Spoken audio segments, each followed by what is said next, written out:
I grew up with parents who were outsiders. For various reasons, they were on the outskirts. They earned their way back in.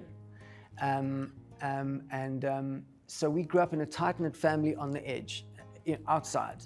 So that's the first thing, was I grew up without being afraid of the outside. Then what happened was I started to feel the pain of that isolation, because what you should do is let your children go and meet the young idiots in the world so they get bashed and bruised and tempered, which I wasn't. I was loved and then kind of let go into the world.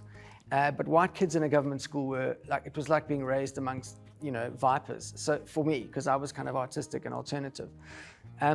So what started to happen was to get the bullies to hit someone else, just make them laugh. That was the first thing. And secondly, when I went to social functions as a non-athletic, ethnic sort of Greeky boy in a waspy Durban environment, where sort of white vanilla-ness was, praised, girls would talk to me if I made them laugh. So that was good. So apart from starting to binge drink at the age of 15, which sadly I did, maybe even 14, I found that being funny was a way out. It was a survival strategy, actually. So, and that was a way for the introvert to be in. Because even though we, life's about in-groups and out-groups, and so it hurts to be outside.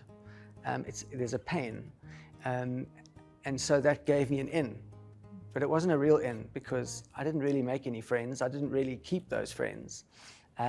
Most of them went on to sell insurance and live in a cluster home in Fourways and, get together on a Saturday afternoon and burn a cow and talk about how some men on a field had found a false reason to fight with a bunch of other men over an item you can buy in any sportsman's warehouse, and give each other spinal injuries so that they could be part of a team that was fighting a mythic battle and give them a sense of purpose in their ultimately empty lives.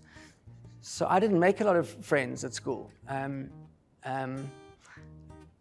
But what I did learn was a healthy disrespect for authority, which culminated in a meeting with the headmaster at a school that will remain Durban High School, and where we agreed that I should leave and he should stay, because after all, it was his school. So I left, and he died shortly afterwards, and I went on to, I own a Rolex, so I think I won that one. He set out amount to nothing, and he ended up as a cup of ash.